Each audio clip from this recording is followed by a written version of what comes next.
All right, you guys, I'm here with one of my favorite announcers. You know who this guy is. He needs no introduction, but I'm going to let him introduce himself.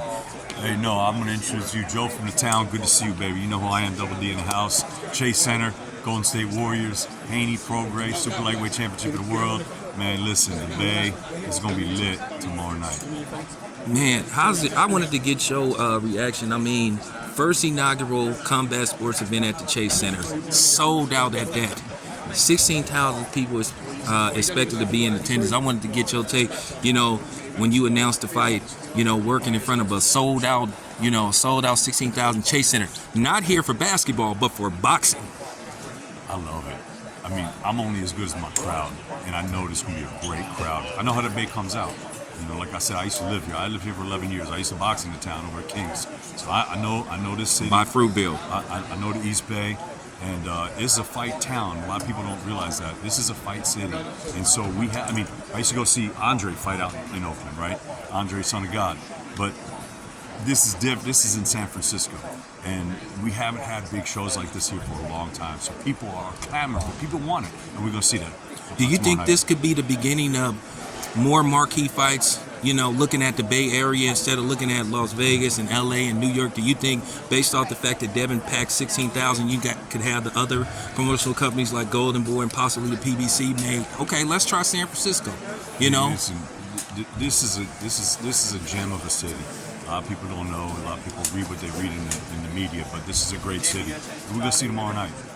So, David, give us a prediction or at least break down tomorrow's main event. What do you see happening? Eddie said it's going to be a knockout. Do you think this fight is going to end in a knockout? You know what? I think it's going to be a win for the fans. I never make a prediction because I represent both fighters and I stay neutral. And I know both these fighters. I know both of them for a very long time. I love both these fighters. I got a lot of respect for both these fighters, for their camps, for their families, for what they do. I love pretty much all fighters. So I'm going to represent both of them to the best of my ability. But may the best man win. I hope they both stay safe. But I think it's a great fight.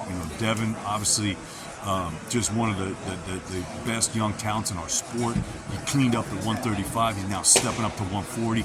Rougarou, we already know who he is, what he does, and he has that big punch. And he also has a big boxing IQ. Training with Bobby Benton.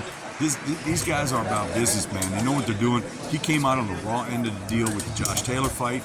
I'm not saying he won that fight, but it was a close fight. And that fight really could have gone either way. I sat at the apron for that fight. That's how close I was. I watched that fight from as close I am to your camera, and it was that close of a fight.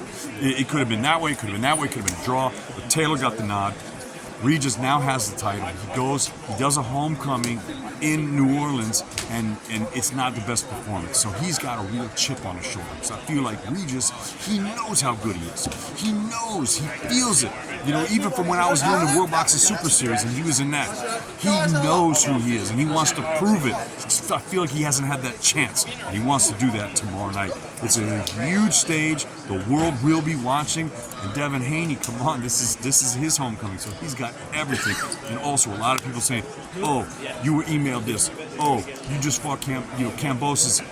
He's not on that level. People saying that. Oh, you lost against Lomachenko. People are saying that. So he's got a chip on his shoulder. They both have a lot to prove. You saw in that stare down, it was like this. There was no waver from either of them.